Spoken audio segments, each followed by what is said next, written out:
Finally ಇವತ್ತು give away ವಿನ್ನರ್ಗೆ ಮೈಕ್ನ ಕಳಿಸ್ಕೊಟ್ಟಿದ್ದಾಯ್ತು. ಹಾಯ್ ಹಲೋ ಎಲ್ರಿಗೂ ನಮಸ್ಕಾರ, welcome to my mini vlog. ಬೆಳಗ್ಗೆ ಎದ್ದ ತಕ್ಷಣ ಇವತ್ತು ಮರಿದಂಗೆ ಹೋಗಿ ಬೀಟ್ರೂಟ್, ಕ್ಯಾರೆಟ್, ಆಪಲ್ ಎಲ್ಲ ತುರ್ದು ಹೆಚ್ಚಿಟ್ಟಿದ್ನಲ್ಲ ಅದನ್ನ ಡ್ರೈ ಆಗಕ್ಕೆ ಇಟ್ಟು ಬಂದೆ. ಇನ್ನು ಬಾಕ್ಲು ಪೂಜೆ ಎಲ್ಲ ಮುಗಿಸ್ಕೊಂಡಾದ್ಮೇಲೆ ಸೀದಾ ತಿಂಡಿಗೆಲ್ಲ ರೆಡಿ ಮಾಡ್ಕೋತಾ ಇದ್ದೆ. ಬಿಸಿಬೇಳೆ ಬಾತ್ ಮಾಡಿ ತುಂಬಾ ದಿನ ಆಗೋಗಿತ್ತು, ಅದಕ್ಕೆ ಇವತ್ತು ಬಿಸಿಬೇಳೆ ಬಾತೆ ಮಾಡ್ಕೋತಾ ಇದ್ದೆ.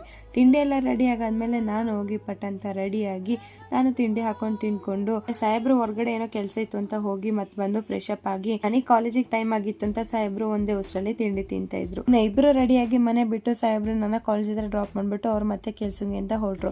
ಈ ಸೆಮ್ಮಲ್ಲಂತೂ ತೀರಾ ಸೋಂಬೇರಿ ಆಗ್ಬಿಟ್ಟಿದೀನಿ ನಾನಂತೂ. ಅದ್ರಲ್ಲೂ ಈ 3 ದಿವಸ ರಜೆ ಕಳೆದ್ಮೇಲೆ ಕಾಲೇಜ್ಗೆ ಹೋಗ್ಬೇಕಂತ ಹೇಳ್ಬಿಟ್ಟು ಬೆಳಗ್ಗೆ ಹೊತ್ತು ಎದ್ದೇಳೋದಕ್ಕೆ ಸೋಂಬೇರಿತನ. ಹಂಗೂ ಹಿಂಗೂ ಆಡ್ಕೊಂಡು ಕ್ಲಾಸಿಗೆ ಬಂದು ಮಾಡಿದ ಕ್ಲಾಸ್ ಎಲ್ಲ ಕೇಳ್ಕೊಂಡು ನಮ್ ಕುಳ್ಳಿ ಮೇಡಮ್ ಅವರು, ಆಶಾ ಮೇಡಮ್ ಅವ್ರು ಫುಲ್ ನೈಲ್ಸ್ ಬೆಳೆಸಿದ್ರು ಅಂತ ಕೈಯೆಲ್ಲ ಕಟ್ ಮಾಡ್ತಾ ಇದ್ಲು. ಆ ಹುಡುಗಿ ರಿಯಾಕ್ಷನ್ ನೋಡಿ ಅದೆಷ್ಟು ಬೈಕೊಂಡ್ಲೋ ನಮ್ಗಳನ್ನಂತೂ ಮನ್ಸಲ್ಲಿ ಗೊತ್ತಿಲ್ಲ.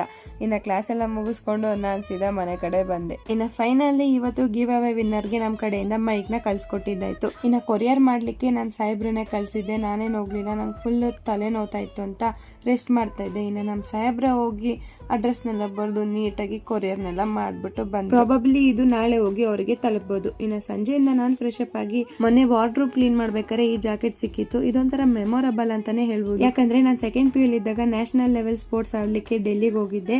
ಅಲ್ಲಿ ಚೋರ್ ಬಜಾರ್ ಅಲ್ಲಿ ನಮ್ಮ ಮನೆಯವ್ರಿಗೆ ಅಂತ ನಾನು ಇದನ್ನ ತಗೊಂಡಿದ್ದು, ಅವ್ರಿಗೆ ಗಿಫ್ಟ್ ಆಗಿ ಕೊಡೋಣ ಅಂತ. ಬಟ್ ಅವರಿಗೆ ಈ ಸೈಜ್ ಆಗ್ಲಿಲ್ಲ, ಚೋಟ ಆಗ್ತಾ ಇತ್ತು. ಸೊ ಅವ್ರ ಬದಲಾಗಿ ಇವಾಗ ನಾನೇ ಅದನ್ನ ಯೂಸ್ ಮಾಡ್ತಾ ಇದ್ದೀನಿ. ತುಂಬಾ ಜನ ಲವ್ ಸ್ಟೋರಿ ವ್ಲಾಗ್ ನ ರಿಕ್ವೆಸ್ಟ್ ಮಾಡ್ತಾ ಇದ್ದೀರಾ. ನಂದು ಇನ್ನೇನು 1 ಮಂತ್ ಕಾಲೇಜ್ ಇರ್ಬೋದು, ಅದು ಮುಗಿದ ತಕ್ಷಣ ಪಕ್ಕಾ 100% ಲವ್ ಸ್ಟೋರಿ ವ್ಲಾಗ್ ಮಾಡೇ ಮಾಡ್ತೀನಿ. ನೈಟು ಮಾರ್ಕೆಟಿಗೆ ಹೋಗಿ ತರಕಾರಿ ಎಲ್ಲ ತಗೊಂಡು ಅದಾದ್ಮೇಲೆ ಮತ್ತೆ ಬಜಾರಿಗೆ ಬಂದಿದ್ವಿ. ಇನ್ನೊಂದು ಪಿಂಗಾಣಿ ಐಟಮ್ ಬೇಕಾಗಿತ್ತು, ಅದನ್ನ ತಗೊಂಡು ಜೊತೆಗೆ ನಮ್ಮ ಸಾಹೇಬ್ರು ಇದೊಂದು ಐಟಮ್ ತಗೊಂಡ್ರು. ಇನ್ನು ಮನೆಗೆ ಬಂದು ಸಾಂಬಾರ್ ಇತ್ತು ಅಂತ ಅದಕ್ಕೇನೆ ಇಲ್ಲಿ ಮುದ್ದೆ ಮಾಡ್ಕೋತಾ ಇದ್ದೆ. ಇನ್ನು ಅಡ್ಗೆ ಕೆಲಸ ಮುಗಿಸ್ಕೊಂಡು ಹಾಗೆ ಅಡ್ಗೆ ಮನೆ ಕ್ಲೀನ್ ಮಾಡ್ಕೊಂಡು ಒಟ್ಟಿಗೆ ಕುತ್ಕೊಂಡು ಊಟ ಮಾಡಿದ್ದಾಯ್ತು. ಈ ವ್ಲಾಗ್ ಇಷ್ಟ ಲೈಕ್ ಮಾಡಿ, ಹಾಗೆ ನನ್ನ ಪೇಜ್ನ ಫಾಲೋ ಮಾಡ್ಕೊಂಡು ಮರಿಬೇಡಿ.